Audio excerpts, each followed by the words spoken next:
Adamah and Liam's love and retribution hurten. Adamah said, "I apologize, but I want you all to know it's okay. Liam and I are talking as friends." I said, "No feelings are involved. Besides, he is married." All three women looked at Adamah in shock. Tekoah assimilated Adamah's statement, applauded, and said, "Ada, you should have told us from the start that he was a married man. That is, in itself, should serve as a deterrent to you." Joadan remarked, "Caution is advised regarding this current situation. I am skeptical that any positive outcome will result from your meeting with him. Married? While you may perceive it as an innocent friendship, I perceive potential danger lurking." Nodding, Joadan continued her dialogue. "I'm glad he's not living close to you." Something about first love is that it can be a cherished memory or a nightmare. I don't know. I'm struggling to follow the complexity of your explanations about you and Liam." Adamah said, "Liam doesn't live here, but in another state. He told me his mom has an apartment in a nearby area. As an older person, one of her daughters, who lives in a different state, took her mother to live with her. So, I don't know who lives in the apartment, or if it's vacant." Tekoah puckered her lips. Adamah smiled and said, "Liam is coming to visit me when he comes." As she said that, the phone rang. Looking at the number, it was Liam's. She said, "Ladies, it's Liam. Can I please take the call?" The phone kept ringing. She said, "Please give me a minute to return the call." Joadan said, "Go answer your call, Ada. Don't let us disturb you." Everyone nodded in disbelief. They sat there chatting while Adamah walked to her bedroom to have a private conversation with Liam. Adamah said, "Hello, Liam. I'm here. How are you? I apologize for keeping you waiting. I was talking with my friends." "How is it going?" he replied. "All is well with me. Thanks for asking. And you?" "I'm doing well, thank you." "Have you checked your text messages? I sent you the itinerary. Have you looked at it?" "I haven't checked the incoming messages because I was talking with my friends." "It's all right. Look at it when you have a chance and tell me what you think." "Okay. Will do so. Okay. Bye." Adamah sat in one of the chairs in her bedroom and looked over the itinerary. Wow. Liam was coming in less than 48 hours, but she was under the impression that his visit would be months later. Nodding her head, she muttered, "Why am I feeling like this? Maybe I'll see him a day or two after his arrival, since he might want to spend time visiting family and friends in the city before he visits me. I think it will be wiser to meet him at a neutral place, a restaurant, a park, or a zoo."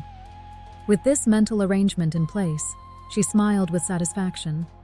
As she left the bedroom to go to the living room, she muttered, "Am I losing my grip on the facts? Is the sword of Damocles hanging over my head? Liam and I will talk, and all will be over." She opened the bedroom door, walked through the hallway, and Liam called her again. "What do you think? Is it okay with your schedule?" "Yes, of course, it's okay with me. We'll talk about this later." She took a deep breath as if confused. "What is it, Ada? Can you share?" "It's nothing. I was thinking. We'll talk soon because my friends are here waiting for me. Bye," she said, without waiting for his reply, and ended the call. Adamah walked into the living room, where everyone was sitting and chatting. She sank into the armchair as if pushed. She said, "I'm done with the call. I'm also undone. Liam is coming to the city in less than 48 hours. She stood up and started pacing while mumbling, "What do you think I should do? Should I invite him and cook for him, or take him to a restaurant?" Disappointed, everyone's eyes were on her. After thinking it over, she suddenly said, "I shouldn't do either. I'll give him a glass of wine or a soft drink. Will a soft drink suffice?" Adamah kept walking around and talking as if giving a monologue. She asked, "Soft drink? That won't do. Maybe wine. I forgot I don't have wine at home. I need to buy a bottle for him. But which wine should I choose?" Tekoah's eyes fixed on Adamah as she nodded in shock. Tears welled up in Tekoah's eyes. perhaps remembering the past. She went into the bathroom before they noticed her tears. Tekoah returned from the bathroom with a smile. She didn't want the ladies to worry as much as she did because she remembered seeing Adamah in that same state of mind many years ago. Adamah turned to face her guests and said, "Everyone, guess what? Liam is coming in a couple of days." Everyone responded in unison. "We've heard." She smiled as she continued. "I thought about visiting a zoo with him, but the smell would insult our nostrils because we both are allergic to strong odors." Glancing at Adamah, Tekoah exclaimed angrily, "Sit down, Ada. Stop meandering. You're making me dizzy. If you're thinking of seeing Liam, you're out of your mind. I told you from the start to leave it alone because this idea of talking to him is impractical." Tekoah nodded with her eyes fixed on Adamah. Tekoah said, "I don't see any positive results, only misery of what you're starting. Your feelings for him will make you more vulnerable.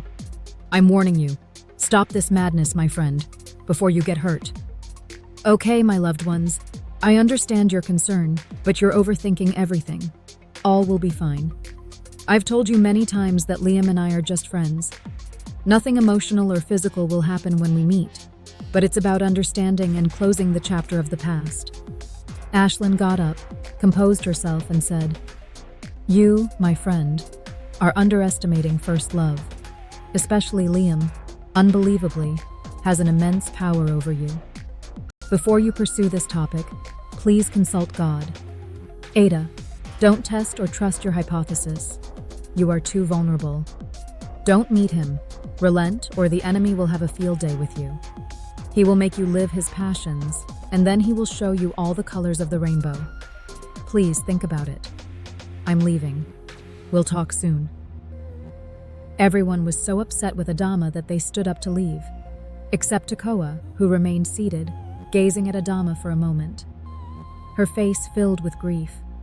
Tekoah nodded and said, "I knew someone who had tortured an incredible, beautiful, vibrant, thoughtful, funny, awesome, and impressive young girl.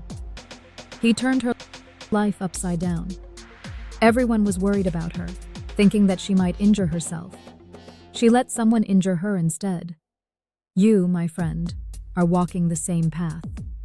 Looking pitifully at Adamah, Tekoah nodded, picked up her bag to leave, smiled at Adamah and said, "I wish you good luck, my friend. Whatever you decide to do, I won't like it. But I want you to know I'll always love you because you are my friend." Smiling, Adamah said, "Thanks, and I love you. Please, Koah, don't you worry about me. I'll be fine." Joadan, standing in front of the door, said to Adamah, "Do whatever you want to do to please yourself or satisfy your curiosity, Ada. No one can make you happy but you. If seeing Liam will make you happy, see him, for you are not listening to reason. Please read Ecclesiastes 12:14. I wish you the best of luck. I'll call you later." Smiling at Joadan and the others, Adamah said, "Although you don't understand my actions, I appreciate your suggestions. I thank you, my friends, for everything. However, I choose to see him Liam. It's not because I don't respect or appreciate your appeal, but because the first time I talked to him, questioning him had been on my mind daily. It's essential to clear all the doubts from my mind. If I don't face him, I will be forever questioning my strength of mind. Many times, I have thought of him as my first tormentor. I want to be sure that I'm wrong about him."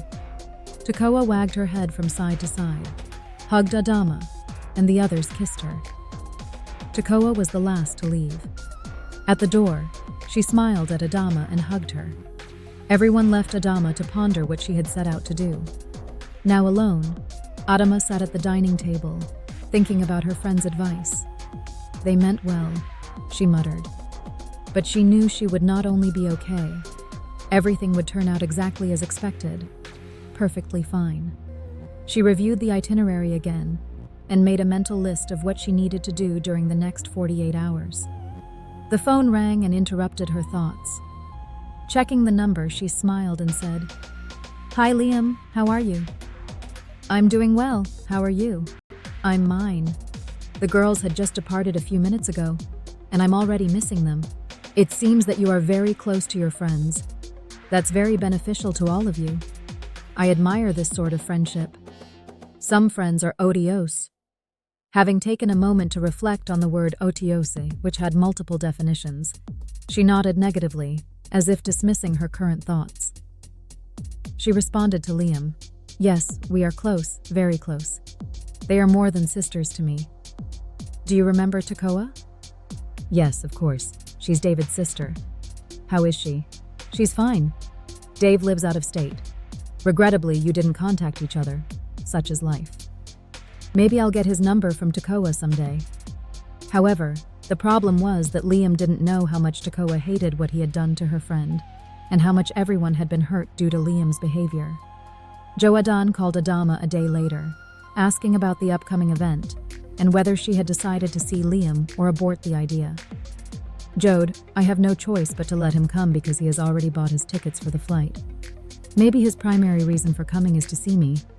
I hope you understand. Besides, I want to see him. No question about it." "I understand what you mean, Ada. About what time will you pick him up at the airport tomorrow?" "I will not pick him up at the airport. Maybe someone else will pick him up, or he'll take an Uber." "All right then. Good luck with your meeting. I hope everything goes as planned. I want to hear all about it after he leaves. I hope he doesn't seduce you." Chuckling, Adamah said, "Seduce me? No way! Jode, have you heard from the girls? I talked to Tekoah and Lynn earlier today. Didn't they call you?" "No. I believe they are upset with me, and for good reasons, because they don't want me to get hurt. But they don't understand how I feel about seeing and talking to Liam for the first time in many years," Adamah said. "I want to see the ladies. Can you invite them to your place?" "But of course I will. When do you want us to meet?" Adamah said, "This evening, if it's not too inconvenient for everyone. It's fine with me. I'll call the girls to see if they can come. Oluchi, a friend of mine, you might remember. I've mentioned her several times during our conversation. She was my college roommate. She might stop by later. She said she wanted to visit me either today or tomorrow. I'll be glad to meet your friend. Thanks much for making this impromptu get-together possible. I'll be waiting for your call. Goodbye, Jode." Jodan called Tekoah and Ashlyn to invite them to her apartment for a social gathering. Both agreed. Jodan called Adamah to confirm their meeting. Adamah arrived at Jodan's home looking dejected and burdened. Tekoah introduced Ashlyn, Adamah, and Jodan to Oluchi, Jodan's college friend, who had just returned from her homeland. All were sitting in the living room, chatting and enjoying each other's company, but Adamah seemed distracted. Ashlyn asked, "What's troubling you, Ada? Why the long face? You were so excited to see Liam. Had the trip been cancelled?" Smiling, she added, "Or maybe his wife is accompanying him." Adamah offered a shy smile while nodding no. Ashlyn said, "So what is your problem? Can you share your worries? Are you having second thoughts about seeing him? That would make my day." Adamah smiled tightly and said, "I'm sorry, but it isn't what you think. I was worried. You always called when you got home, but you didn't. I noticed how agitated you all were with me because of Liam. I told you it would be okay. You still didn't believe me and left my place upset." Tekoah was still upset with Adamah. She said, "Honey, you are grown. Do whatever you want. Don't mind us because we have nothing to do but meddle in your affairs. Remain adamant, my dear friend." Nodding, she said, "I want you to remember these words. There's a season for everything," said the preacher. "When the season is over, it's over." Looking at Adamah, she continued, "The season of happiness for you and Liam was short-lived and has been over for a long time. Reverse the film of your springtime with him, watch it all over again, and you will see his reckless behavior toward you and the mental torture you've endured." She glowered at Adamah and said, "You are now presumptuously pursuing seeing him. What do you want to do? What will you think of yourself when you explore your project and realize that your view of him was wrong?" Adamah listened to Tekoah's questions, which filled her mind with fury. She nodded, but remained silent. Tekoah said, "Go ahead. Enjoy everything your meeting with Liam will provide. If you accept him, it will come at the cost of your soul and peace of mind, for you know it's wrong. You will see astounding results. Your unrest will not even match your actions. Reflect on that, my friend. I wish you all the best. So, what time is he coming tomorrow? Oluchi smiled but stayed quietly, questioning why Tekoah was so adamant against Adamah's friendship with Liam. His flight landing is at 4:45, Ashlyn said. Ada, don't forget what we've discussed. Since you want to bury your defunct relationship, I wish you the best. However, I think that talking with Liam will be to your detriment. Instead of moving forward, you are regressing. Ashlyn sneered and added, Remember, we've forewarned you. So go ahead. See Liam. Bury the hatchet. May your love for Liam rest in peace. In light of Ashlyn's articulation, Adamah chuckled and replied, Thank you. She thought for a moment and said while twisting her mouth, I want your advice about something, guys. Tacitly, Joadan agreed. I have a delicate subject I would like to discuss with you if you don't mind. Then she said, Did you say you need our advice, Ada? Tekoah sat, her eyes closed in retrospect of Adamah and Liam many years earlier. Tekoah laughed and said, I know you, my friend. You are unreceptive to heeding advice. You will do whatever you set your mind to. Please, go ahead. Tekoah asked, Anyway, what advice do you want from us? I want to know what you think I should do when Liam comes. Should I take him to my place or give him the restaurant address where we can meet? She placed her hand on her forehead and said, No, I forgot if I'd already given him my home address. Oluchi puckered her lips to say something to bring her newfound friend back to her senses, but she hesitated on the thought. Instead, she asked, Do what you think is best for you, Ada. Whatever you do, your friends will support you. Tekoah frowned. Oluchi had a second thought, grinned, and said, I've reconsidered my statement. My suggestion to you is a restaurant. A restaurant will be the best place to serve as a final resting place for your already extinct love. That way, there will be no temptation to give CPR and mouth-to-mouth resuscitation to that dead love of yours. All three of them laughed aloud. I'll rephrase to say mummified. Joadan said, Olu, I forgot how funny you were. I missed you so much. After all these years, now you've decided to go back home. Then you came back, but I didn't even know until you called me a few days ago. We chatted online, but not often enough. When did you return? I returned a week ago, Joadan said in pidgin English. What kind of friend you be, Olu? He sweet me say you return. All of them laughed. Joadan said, From now on, I want to know all your whereabouts. Otherwise, I'll be upset with you and even stop talking to you. You'll never stop talking to me because you care about me too much. Oluchi puckered her lips and said, Sometimes, love lies dormant. A kiss is all it takes to wake it up. In Ada's case, I should quote the Song of Songs. Let him kiss me with the kisses of his mouth. For your love is better than wine. How much better is your love than wine? Your lips drip nectar, my bride. Honey and milk are under your tongue. They all laughed. She continued, Wine increases testosterone levels and boosts animal desires, they say. Then she added, No wonder King Solomon had so many women. His words could leave a woman breathless. Oluchi laughed and said, Perhaps, after counting up to 1,000 women, 300 wives, and 700 concubines, they stopped counting, she mused. What made it easy was that he didn't have to court any of them, bring several women, and he would choose from them, Tekoah said. The love Ada feels for Liam is not better than wine, but bitter as ox's gall. Ada, why are you so determined to see Liam? Please leave him alone. Stop talking to him and stop thinking about him because it upsets me. What are you ladies imagining? No one said a word. You're wrong about Liam and me. Please stop all that.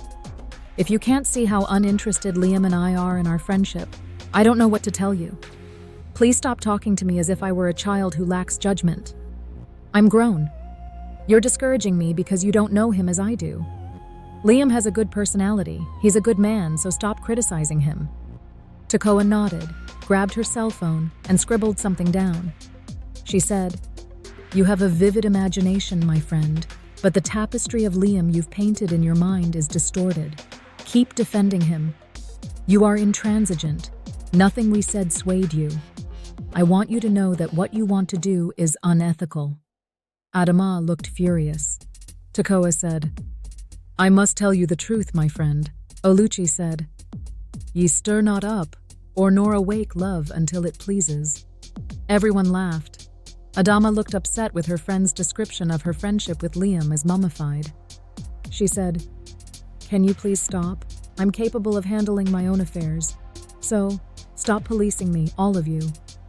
Looking around, she added, "My dearest friends, I'm not a child. Have some respect for me. I'm not worried about meeting him.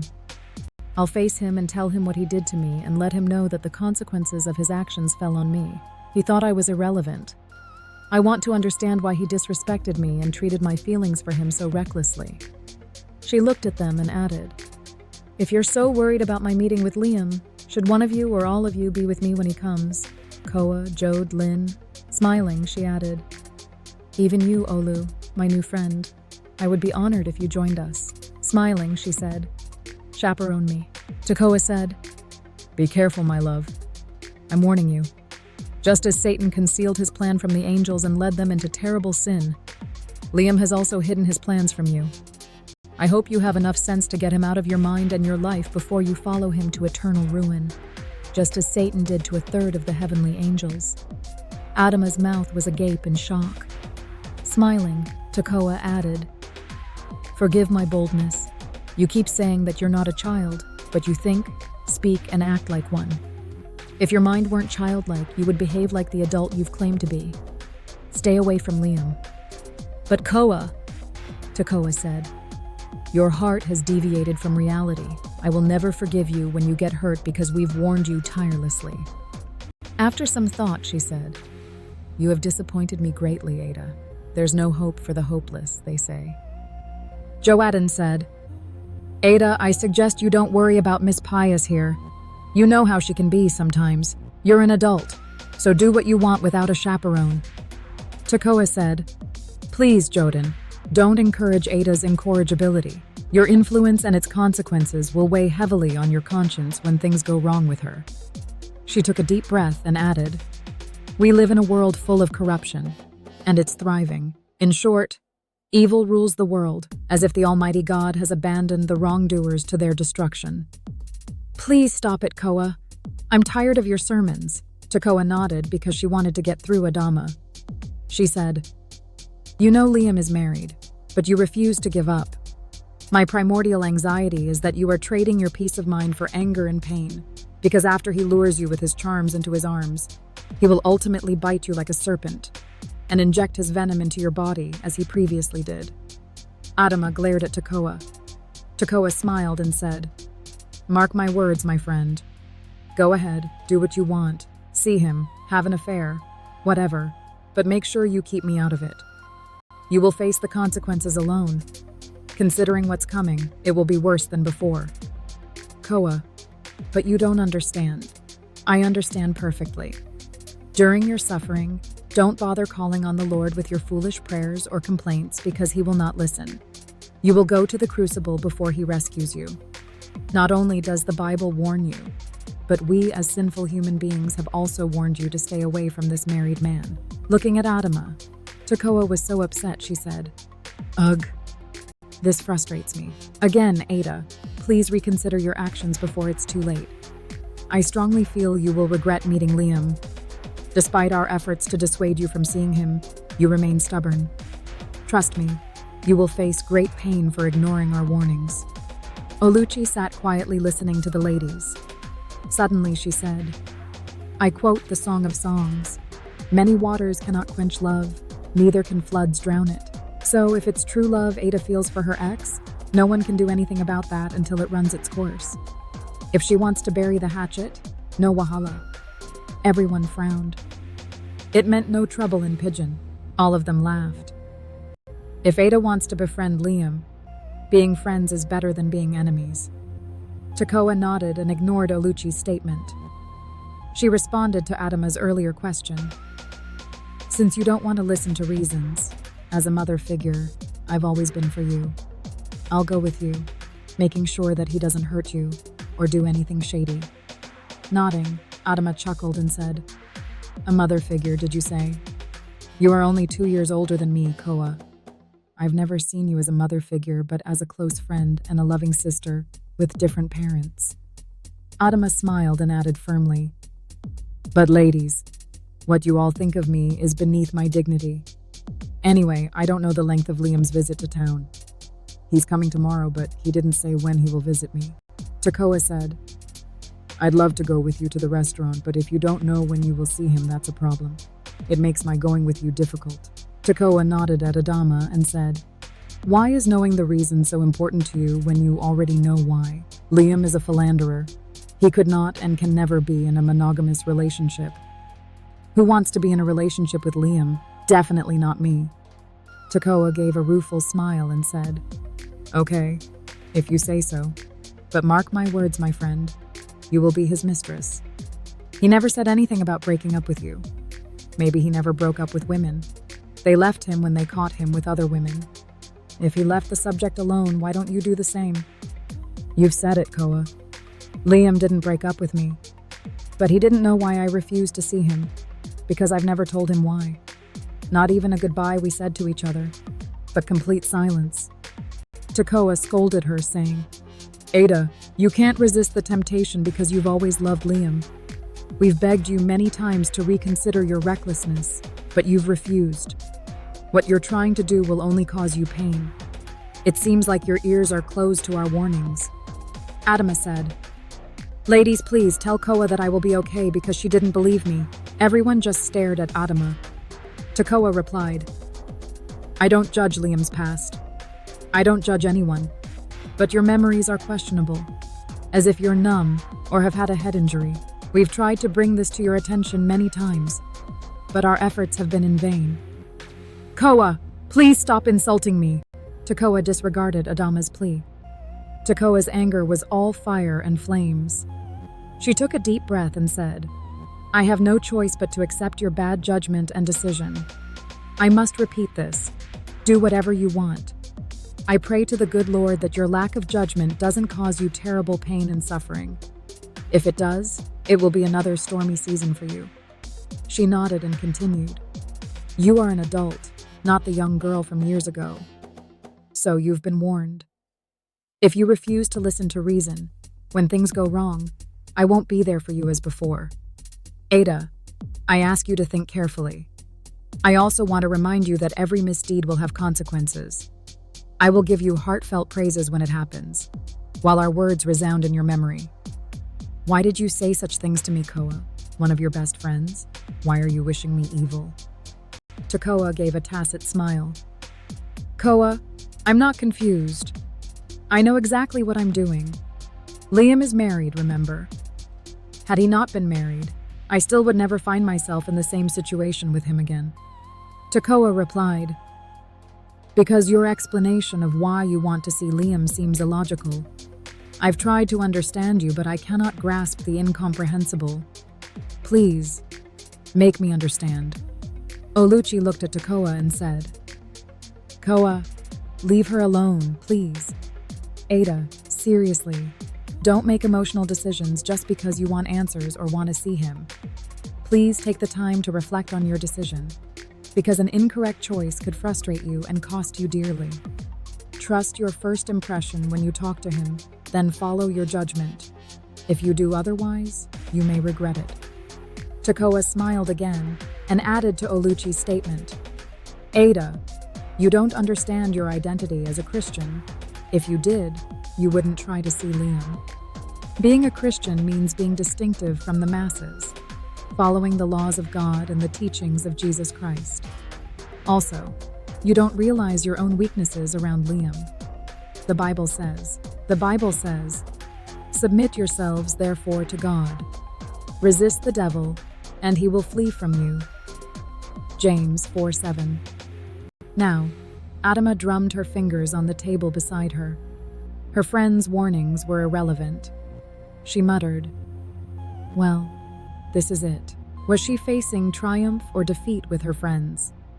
Was it too late to cancel the meeting with Liam, or find a way to bring at least one of her friends along to avoid complications? and unwanted declarations or inclinations. Adamah had to go with someone. Maybe Tekoah, since he already knew her. All the ladies chose to explain why Adamah should not accept Liam's visit. Afterward, everyone gave up on trying to stop her irresponsibility. It was Friday. The big day for Liam's visit had arrived. Adamah was overwhelmed with thoughts of the guidelines of Liam and her friendship. Please, stay tuned for part 3 of the narrative. Rest assured your anticipation will be rewarded.